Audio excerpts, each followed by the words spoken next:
y, digamos, todo ese conducto está formado por paredes que son paredes rígidas, ¿verdad?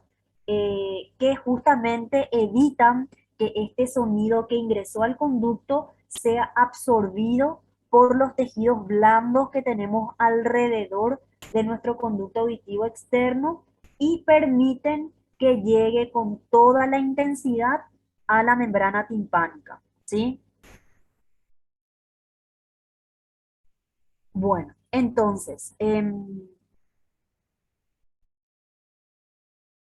oído medio, a diferencia del oído externo, ¿verdad?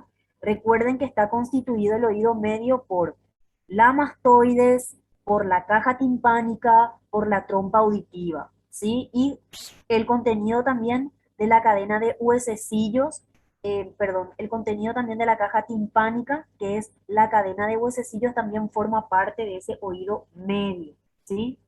Y aquí tenemos que saber que el oído medio, ¿verdad? Sobre todo la membrana timpánica, constituye con los huesecillos de la cadena, ¿verdad? Con los tres huesecillos, lo que se conoce con el nombre de sistema tímpano osicular, ¿sí?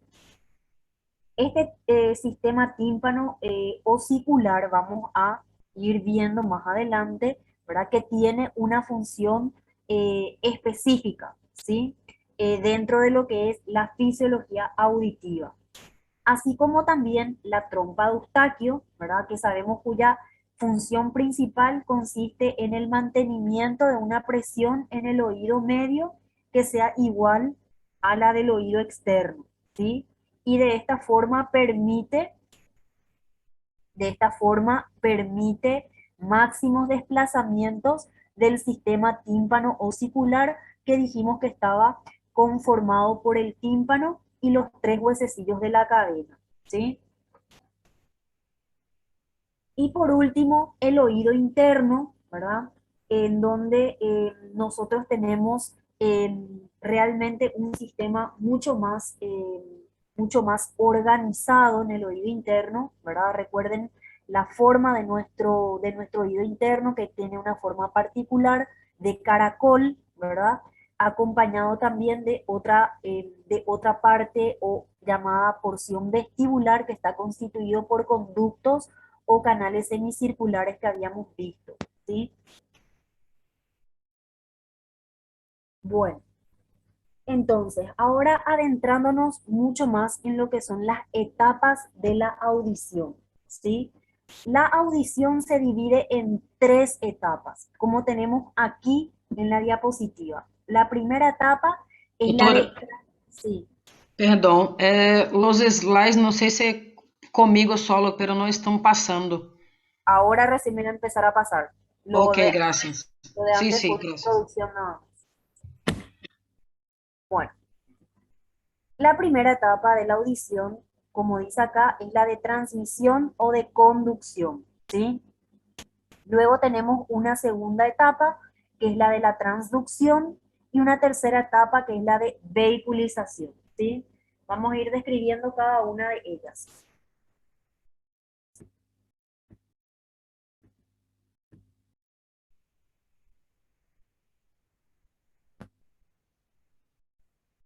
Bueno, en la etapa de transmisión, ¿sí?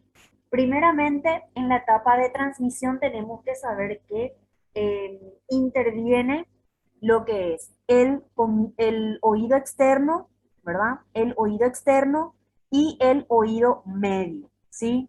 ¿Qué es lo que sucede aquí? Que en la etapa de transmisión, el pabellón auricular capta los sonidos, capta el sonido que proviene del ambiente y lo conduce, ¿verdad? Y lo conduce al conducto auditivo externo. El pabellón auricular van a leer que se describe también como una pantalla receptora de sonidos, ¿sí? Entonces, este pabellón auricular recibe o capta los sonidos, los introduce al conducto auditivo externo, que recordemos está constituido por cartílago y por hueso, ¿verdad? Como vemos aquí en la imagen, el conducto está realmente formado por un soporte bastante, bastante pesado, como son el cartílago y el hueso, haciendo, Doutora, não, Doutora, não aparece lá a imagem, não perdão. tá passando os slides. Não dá para en ver. donde, en donde, Está em lá a capa, Fisiologia de la Audición y no sale. y en fisiología de la audición nomás les estoy describiendo. Pero não há Esta es la imagem. diapositiva que estoy describiendo. Agora Agora deu, apareceu. professora. Ah, Estava em la primeira diapositiva e não estava passando, não estávamos mirando lá a imagem. entiendo. Estaba en esta anterior, Em la primeira. en Na la Mas primera. primeira. agora miramos lá a imagem, agora sim. Está bem. Ahora se ve. Ya, ok, gracias. Bueno, les vuelvo a repetir. En la etapa de transmisión o de conducción intervienen el pabellón auricular, ¿verdad? Y el conducto auditivo externo, es decir, todo el oído externo, hasta la membrana del tímpano, ¿sí? El pabellón auricular funciona como una pantalla receptora de los sonidos. El sonido proviene del ambiente, el pabellón auricular los capta y los introduce al conducto auditivo externo. Recordando que el conducto auditivo externo está formado por cartílago y por hueso, ¿verdad? Lo que hace esa constitución anatómica del conducto es que ese sonido no sea absorbido por las partes blandas que tenemos alrededor del conducto auditivo. Recordemos las partes blandas, todo lo que sea músculo, todo lo que sea piel, ¿sí? Entonces la constitución de ese conducto auditivo hace que el sonido no sea, no sea absorbido o no sea esparcido a través de esos tejidos blandos y pueda llegar de forma correcta, ¿verdad? Decir, de forma correcta con toda la intensidad hasta la membrana timpánica, ¿sí?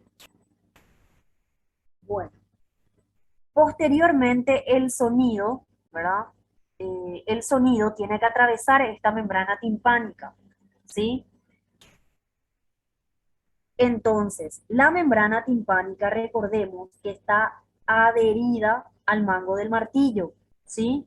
Tiene como una articulación, habíamos dicho en la parte de anatomía, que la membrana timpánica está como articulada con el mango del martillo y los tres huesecillos de la cadena están articulados entre sí, ¿sí?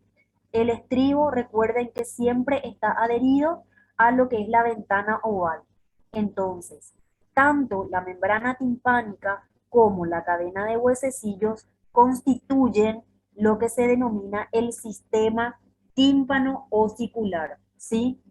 Este sistema no solamente cumple funciones que son inherentes a la transmisión del sonido, sino que también tiene una función protectora de las estructuras neurosensoriales del oído interno y de la ventana redonda, ¿sí?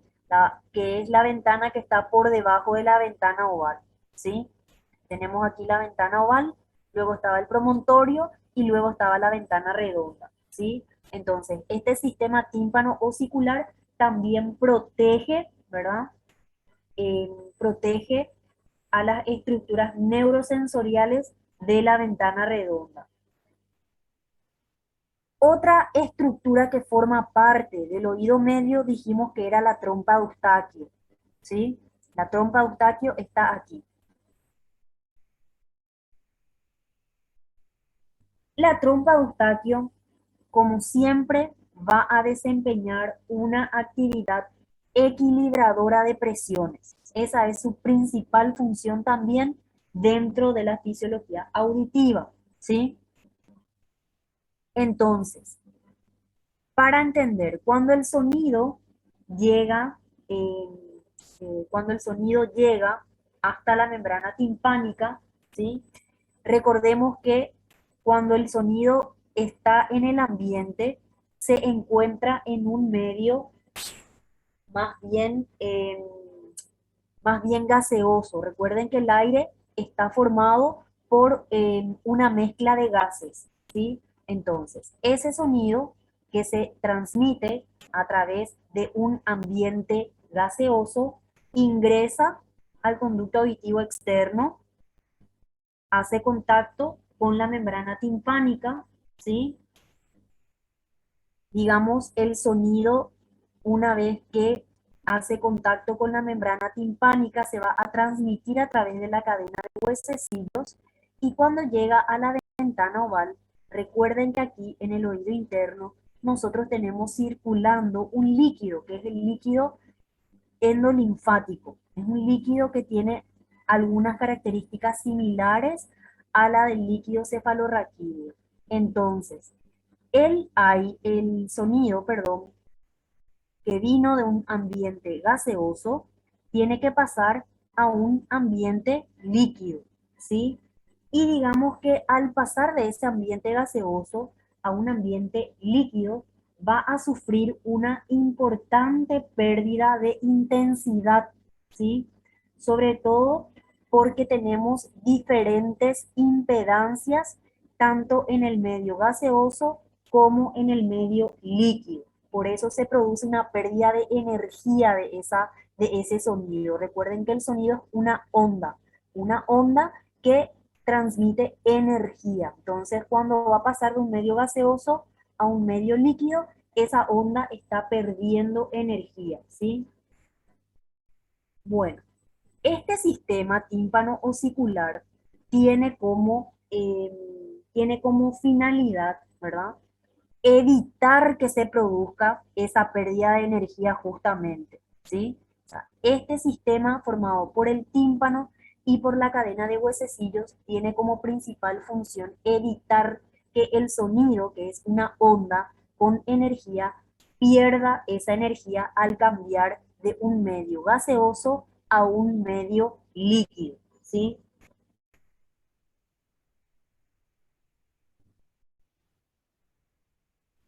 Entonces, una vez que, una vez, algo también importante para recordar es que ustedes saben que la membrana timpánica es una membrana bastante pequeña, bastante microscópica, ¿sí?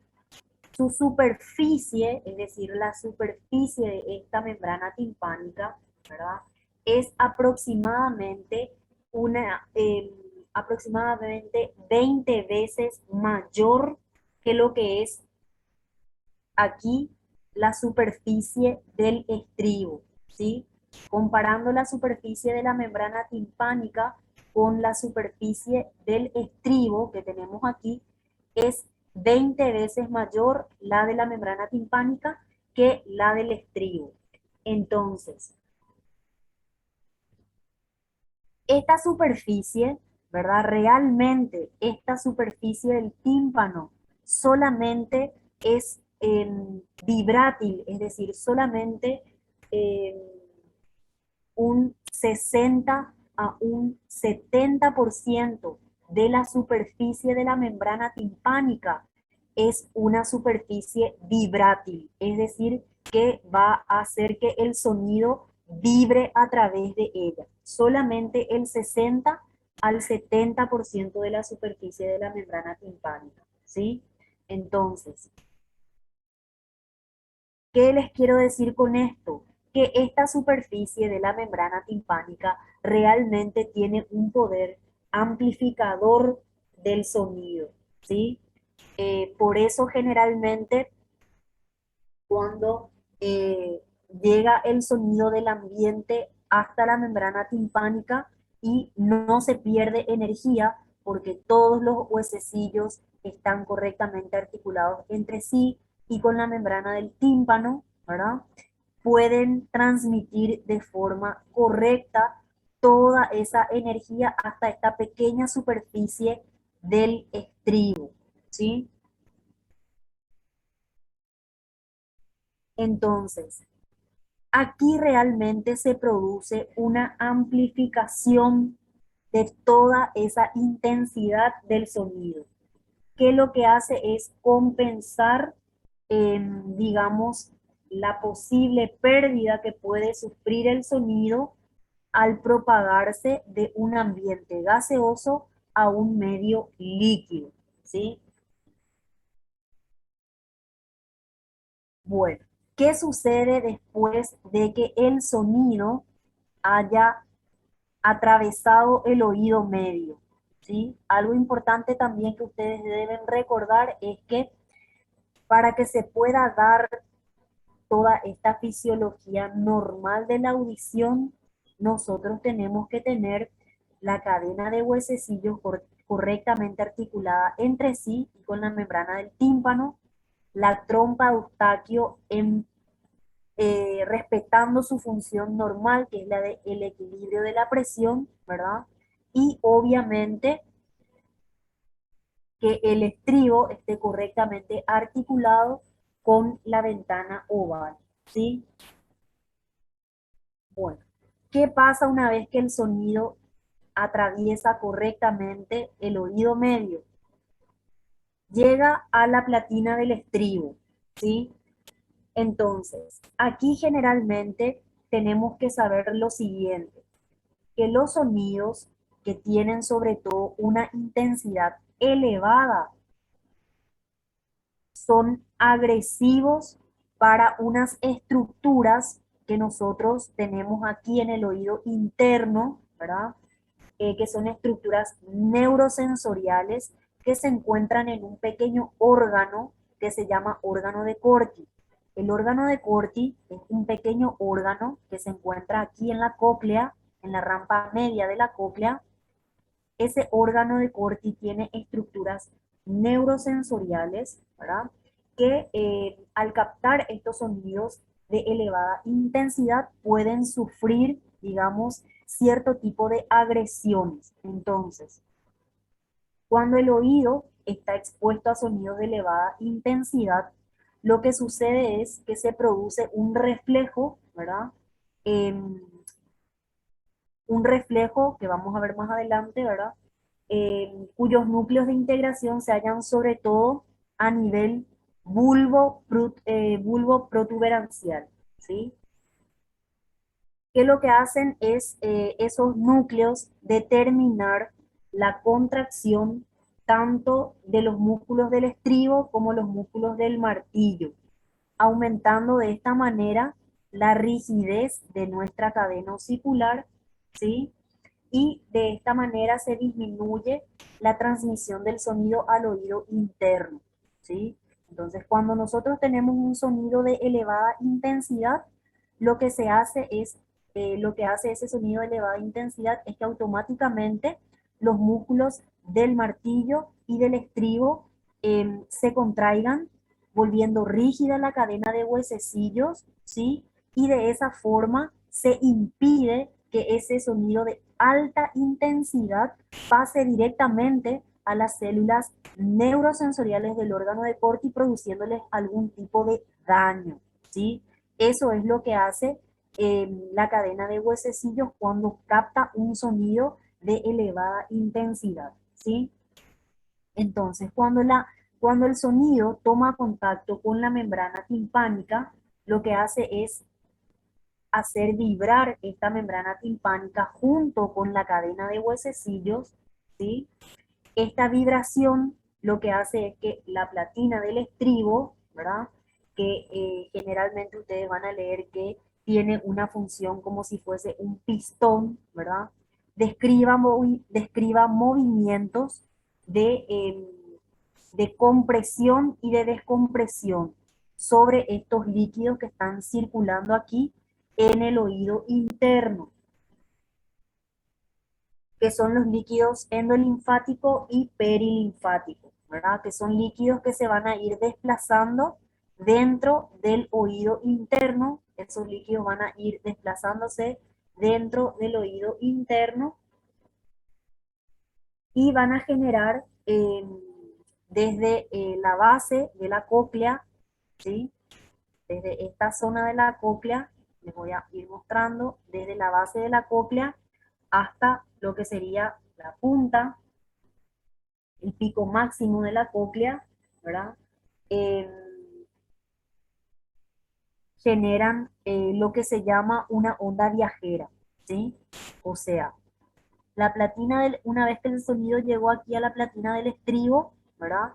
Con toda esa intensidad, que ya les había dicho, que se reduce por esa rigidez que adopta la cadena osicular, lo que hace esa intensidad es empezar a mover el líquido que está circulando aquí dentro de la cóclea, ¿sí? Hace circular ese líquido en forma de ondas, ¿sí? Y a medida, desde que sale hasta que llega a la punta, digamos que esas ondas van a ir aumentando en su amplitud, ¿sí?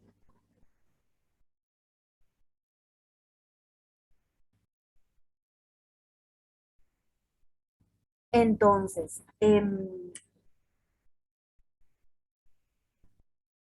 la integridad de este sistema tímpano-osicular va a asegurar que el ingreso del sonido en el oído interno se haga siempre a través de la ventana oval, ¿sí? Este sistema tímpano-osicular tiene que estar íntegro.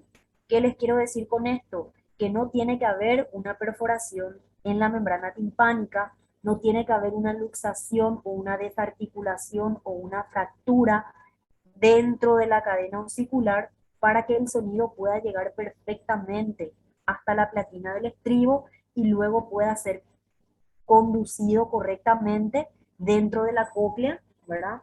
Para que justamente esa onda viajera haga contacto con las células neurosensoriales que se encuentran aquí en la rampa media de, de la cóclea, ¿verdad? Que hagan contacto con el órgano de Corti y ese órgano, como es un órgano neurosensorial, va a enviar ese estímulo, ¿verdad? A través de diversas ramas del nervio auditivo a lo que es el sistema nervioso central, específicamente a la corteza cerebral, donde vamos a ver que ahí tenemos diferentes áreas que van a identificar el tipo de sonido que está llegando a ese lugar para que el sujeto o el individuo interprete ese estímulo como un sonido agudo o un sonido grave, ¿sí?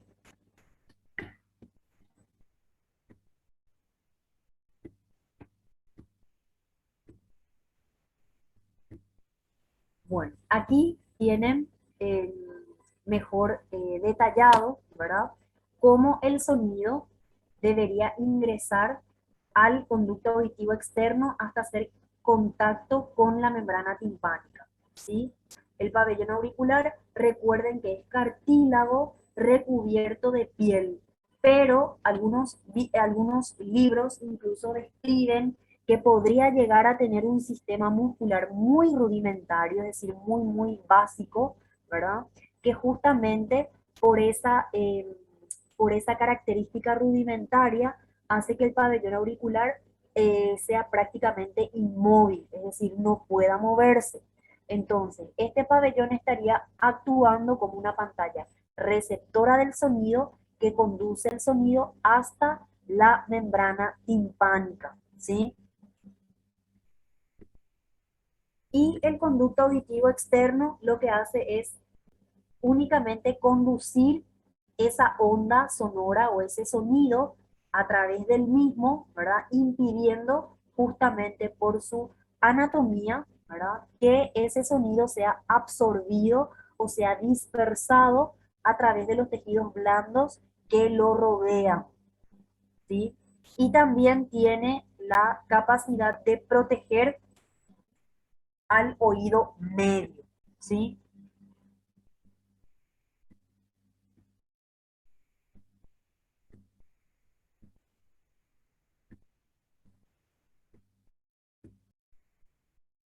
Y aquí, como les había dicho, una vez que el sonido ingresó correctamente desde el pabellón auricular hasta el conducto auditivo externo, toma contacto con la membrana timpánica. La membrana timpánica, ¿verdad? Tiene una superficie funcional, es decir, toda la superficie de la membrana timpánica funciona, pero solamente un 60 a un 70% de esta superficie de la membrana es una superficie que va a hacer que va a vibrar, ¿verdad? Una vez que la onda sonora toma contacto con ella, ¿sí? Entonces, en ese 60 a 70% de superficie es que el sonido, ¿verdad?, puede llegar a transmitirse a través de toda esta cadena de huesecillos. Como ven aquí en la imagen, tanto la membrana timpánica con los huesecillos deben estar perfectamente articulados entre sí para que esa transmisión, ¿verdad?, a través de la cadena pueda darse de forma correcta. ¿Está? Una vez que el sonido tomó contacto con la platina del estribo, ¿verdad? ¿Qué sucede ahí? ¿Verdad? Debido a esta, esta, eh, esta función que tiene el sistema tímpano osicular de impedir que sonidos de elevada intensidad se transmitan como tal hasta el oído interno y dañen las estructuras neurosensoriales que se encuentran dentro del órgano de Corti, es que justamente se impide, digamos, la transmisión de toda esa intensidad, haciendo justamente que el estribo actúe como un pistón, ¿sí? Comprimiendo y descomprimiendo esa captación intensa del sonido, lo cual hace que dentro del oído interno realmente esa potencia que llegó hasta el oído interno haga que el líquido que circula dentro de él se pueda ir transmitiendo en forma de onda, ¿verdad? Sin dañar las estructuras neurosensoriales del órgano de Corti, ¿sí?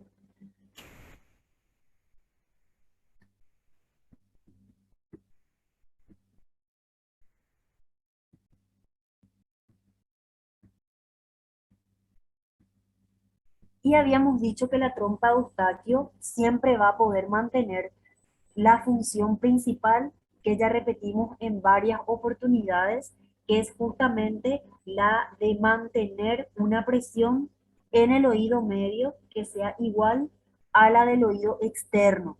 Y de esta forma permitir, ¿verdad?, los máximos desplazamientos del sistema tímpano osicular. Es decir, que la función de equiparación de presiones de la trompa de Eustaquio tiene que mantenerse dentro de la fisiología auditiva para que la cadena de huesecillos junto con la membrana timpánica puedan moverse libremente justamente para poder transmitir ese sonido, ¿sí? Bueno, generalmente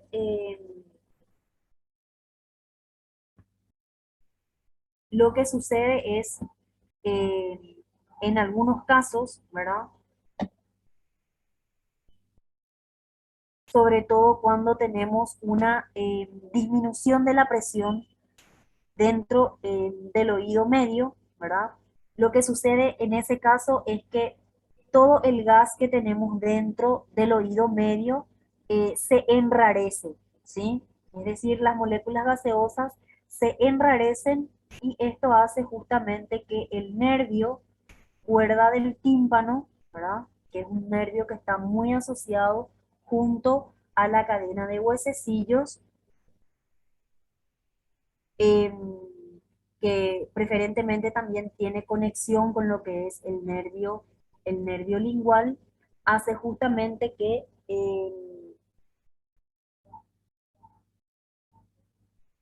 las glándulas, tanto submaxilares como sublinguales, eh, produzcan mayor salivación, ¿verdad? Y de esa forma se abre, digamos, la posibilidad de deglutir, ¿verdad? De deglutir ese aire, haciendo justamente que las paredes de la trompa de Eustaquio se despeguen, ¿verdad? Y el aire que tenemos dentro de la nasofaringe sea aspirado hacia el oído medio hasta que se puedan igualar las presiones, eh, digamos, dentro del oído medio y por fuera del oído medio, ¿sí? Entonces, eso sucede cuando nosotros tenemos un desequilibrio en la presión, tubárica, ¿sí?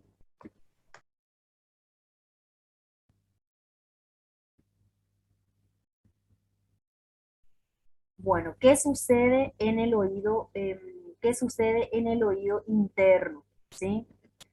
Aquí nosotros habíamos visto que el oído interno está formado específicamente por dos porciones. Una porción anterior, que sería la cóclea o caracol, y una porción, perdón, posterior, que está conformado por todo lo que ven aquí, por el vestíbulo y por los conductos o los canales semicirculares, ¿sí? También por la ventana oval y la ventana redonda. Esta es la imagen del oído interno. Dentro del oído interno, como ya les había mencionado, circula un líquido que tiene características similares a las del líquido cefalorraquídeo, ¿sí? Entonces, generalmente cuando el sonido, acá tenemos lo que es el estribo, ¿sí? Todo esto es el estribo. Esta es la platina del estribo que está articulada con la ventana oval. Entonces, cuando las señales acústicas, ¿verdad? O la onda sonora hace contacto o llega hasta la platina del estribo, ¿verdad? Habíamos dicho que el estribo actúa como un pistón que permite que se comprima y se descomprima eh, toda esa presión que ejerce la onda sonora, hace justamente que dentro de este sistema, dentro de este caracol, el líquido que circula adopta como la forma de una onda, y esa onda se describe como onda viajera. Esa onda viajera va a ir siguiendo la dirección de este caracol, ¿sí? Hasta llegar a un punto máximo que generalmente es aquí, ¿verdad? En donde tiene una máxima amplitud esa onda viajera, ¿sí? Obviamente también que el,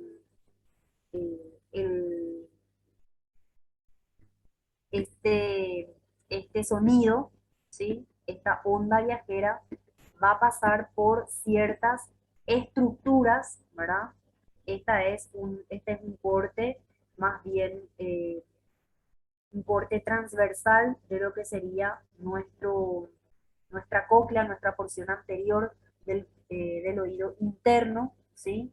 Aquí también podemos ver bien el corte, ¿verdad? Vamos a ver que haciendo este corte nos vemos en la situación de que la cóclea tiene tres porciones o tres rampas, ¿sí? De ambas formas pueden ser descritas en las bibliografías que ustedes tienen como base.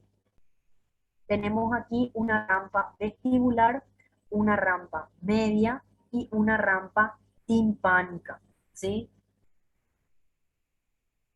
Entonces, la onda viajera lo que va a hacer es va a seguir todo este, todo este trayecto, toda esta forma, ¿tá? Ustedes pueden ver aquí que dentro de esta rampa media nosotros tenemos una estructura, ¿verdad? Que van a leer bastante, que se llama el órgano de Corti. Este órgano de Corti justamente es el órgano neurosensorial del oído interno, ¿sí? Generalmente este órgano es el que va a actuar como un transformador de toda esa energía que tiene la onda sonora, ¿verdad? Justamente va a convertir ese tipo de energía con que viene la onda en una energía bioeléctrica, ¿sí? Que se va a difundir por aquí, por el nervio auditivo, y va a ser justamente todos esos impulsos eléctricos que van a llegar a la corteza cerebral, y el individuo va a poder interpretar el tipo de sonido, ¿verdad? Ya sea agudo o ya sea grave según el área de la corteza que se esté estimulando. Bueno, Eh,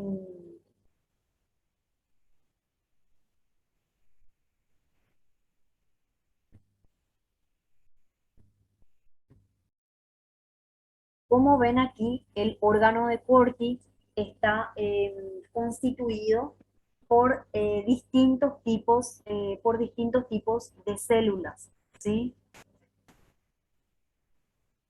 Como ustedes ven aquí, generalmente tenemos unas células ciliadas internas dentro de todo este órgano que ustedes ven aquí, ¿verdad? Tenemos un corte histológico, en este caso, en donde nos permite observar que ese órgano está constituido por células ciliadas internas y por células ciliadas externas, ¿sí? ¿Por qué tenemos dos tipos de células ciliadas? Bueno, cada una de estas células ciliadas tiene, tiene un número, es decir, se encuentran en una cantidad y tienen una función más bien específicas dentro del órgano de Corti, ¿sí? Las células ciliadas internas, como ven aquí, ¿verdad? También se denominan células ciliadas de tipo 1 y tienen una forma característica que es la forma de un botellón, ¿sí? Generalmente estas células ciliadas internas se encuentran en un número de 3.500 y cada una de estas células ciliadas está conectada con múltiples fibras del nervio auditivo, ¿sí? Mediante un sistema aferente radial, ¿está? Y aquí el neurotransmisor encargado de enviar esa información bioeléctrica a la corteza cerebral es el ácido glutámico, ¿sí? Generalmente el haz nervioso que sale eh, eh, de estas células ciliadas internas, ¿verdad?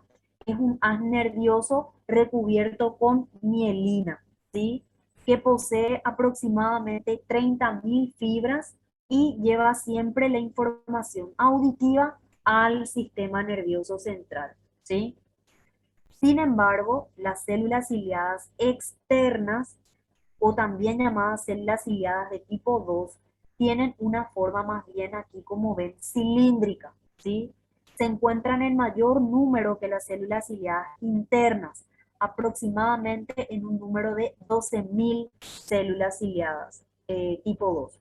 Y están dispuestas, a diferencia de las células ciliadas internas, están dispuestas en 3 hileras y realmente solamente son alcanzadas por el 5% de las fibras aferentes del nervio auditivo, ¿sí?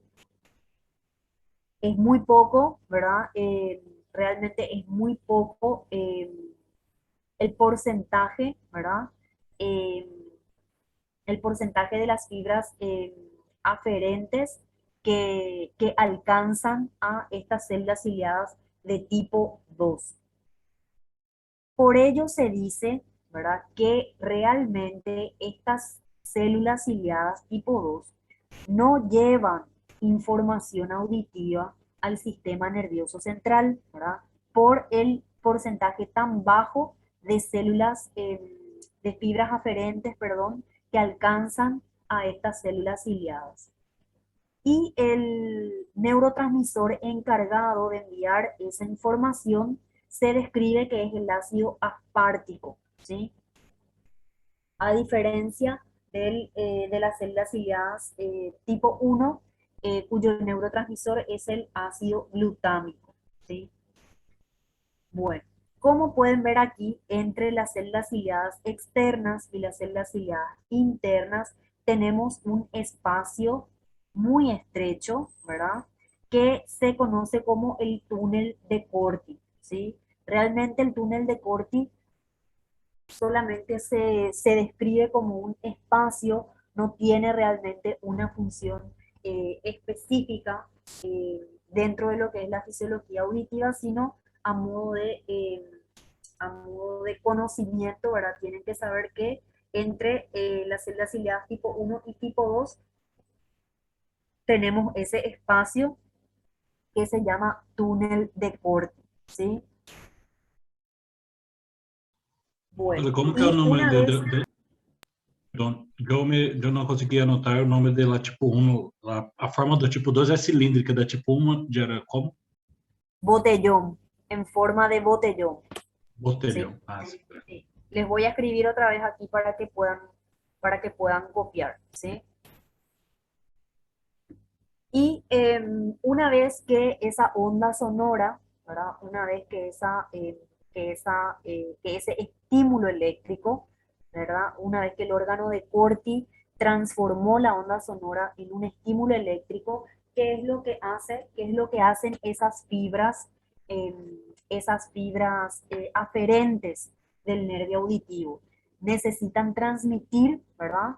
La información convertida en estímulo eléctrico al sistema nervioso central. Y dependiendo de qué tipo de sonido teníamos inicialmente, se va a estimular un área u otra del sistema nervioso, dependiendo de si es un sonido agudo o si es un sonido grave, ¿sí? Entonces, una vez que el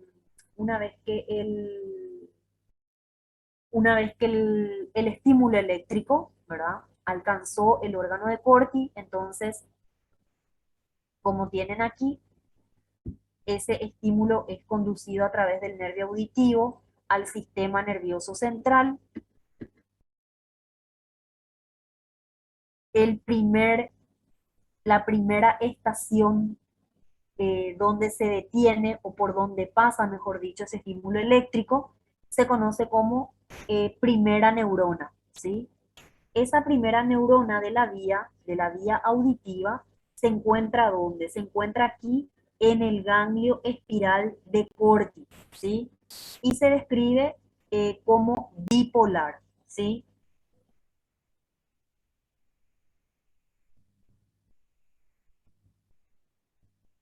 Una vez que ese estímulo eléctrico alcanzó esta primera estación o esta primera neurona, ¿sí? Eh, la prolongación dendrítica de la, perdón, la prolongación dendrítica va a nacer a nivel de lo que sería el extremo basal de las células ciliadas del órgano de Corti, mientras que el axón va a ir emergiendo por el conducto auditivo interno para constituir lo que es el nervio auditivo, ¿sí? Y la raíz coclear del nervio auditivo va a ir a terminar aquí en la segunda neurona, ¿verdad? Que serían los núcleos cocleares vulvares, ¿sí? Y tenemos los núcleos cocleares vulvares, les voy a indicar, mi computadora está muy lenta hoy.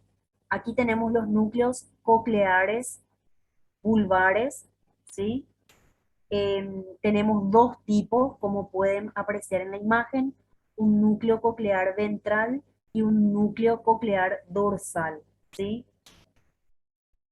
Al núcleo coclear ventral van a llegar el mayor número de fibras, ¿sí? Y para algunos autores o en algunas bibliografías, realmente eh, esta vía es la que se considera como la vía consciente, ¿verdad? La vía consciente de la vía auditiva. Y otro número más bien escaso de fibras van a terminar aquí, en este núcleo, que es el núcleo coclear dorsal, ¿verdad? Que se describe como la vía inconsciente de la vía auditiva, ¿sí? Estos núcleos presentan una organización bastante específica y espacial de las frecuencias, ¿verdad? de las frecuencias con las que el sonido llega hasta ellos, y reciben más bien sinapsis tanto de tipo inhibitorias como de tipo excitatorias, ¿sí? Por lo que también van a leer que no se les considera solamente como un simple relevo anatómico, ¿verdad?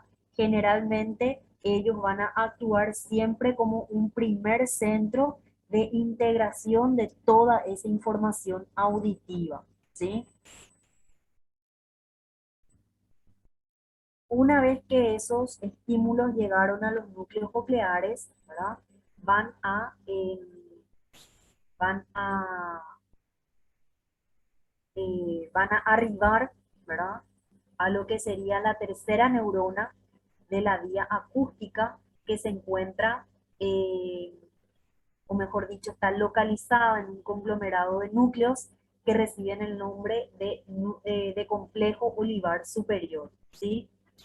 A este complejo van a llegar todas las fibras que se originan en el núcleo coclear ventral del mismo lado, ¿sí? O sea, todas las fibras, por ejemplo, del núcleo coclear ventral del lado derecho van a llegar al complejo olivar superior derecho, ¿sí?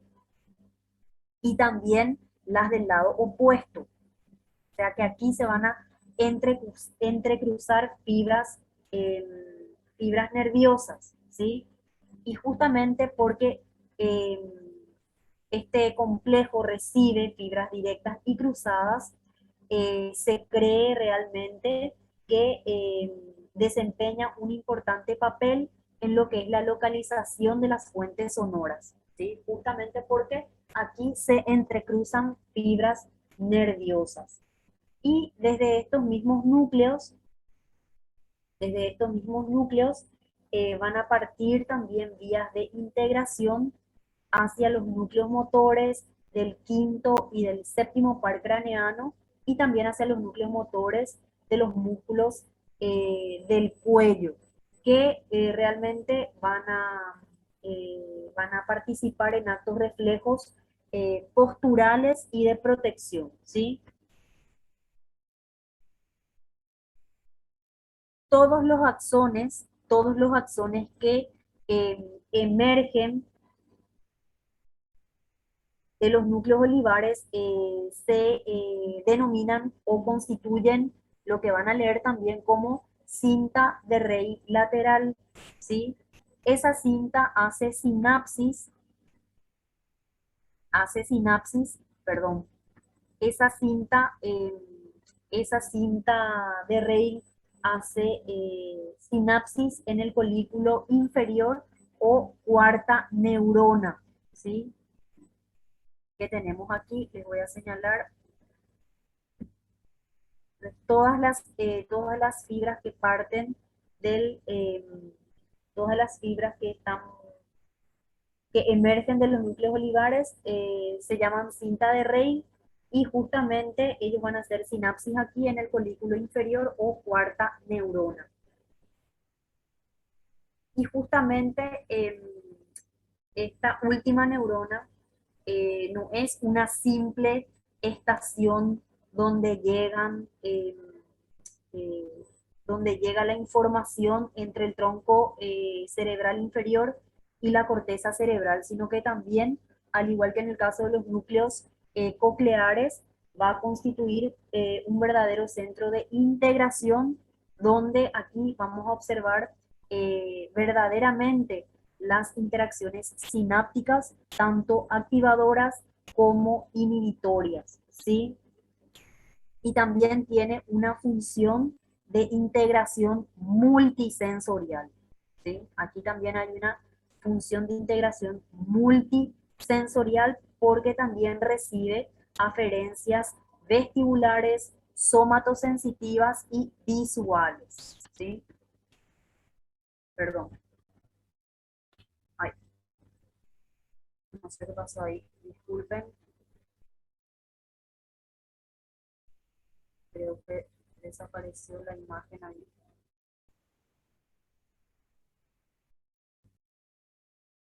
Pueden volver a ver la pantalla, ¿verdad? Ahora sí. Bueno, bueno.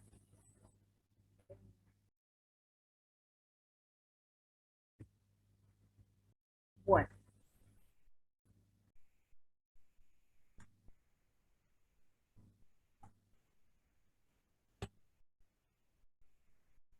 por último, disculpen, no sé qué le pasa a mi computadora, está lentísima el día de hoy. Bueno, por último, em, todas estas fibras, ¿verdad?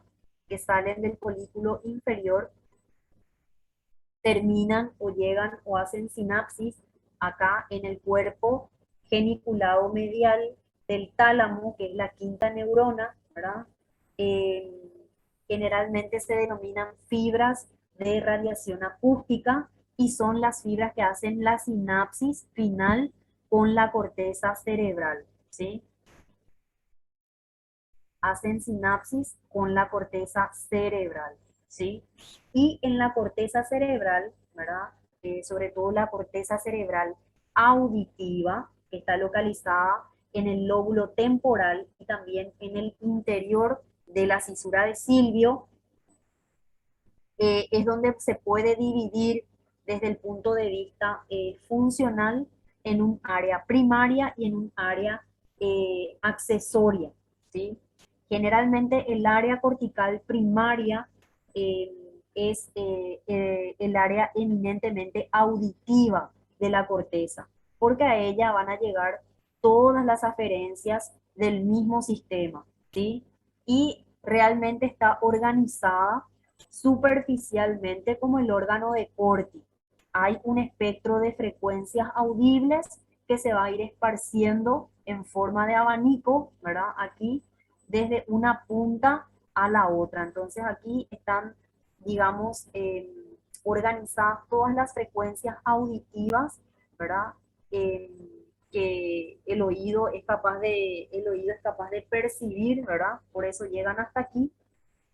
Entonces, dependiendo de la frecuencia estimulada, por decirlo de alguna manera, el individuo va a poder percibir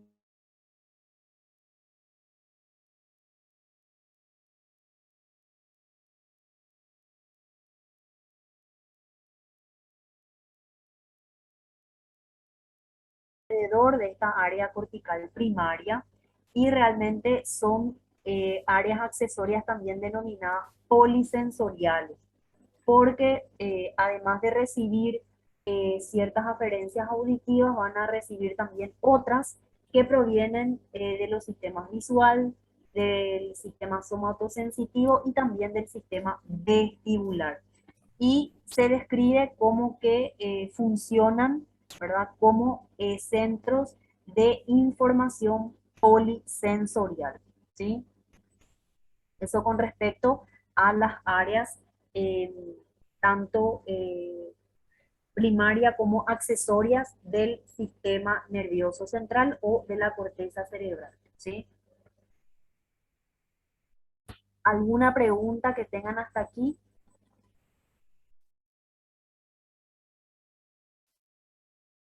¿Algo que No, no les doctora, quede hasta claro? ahora.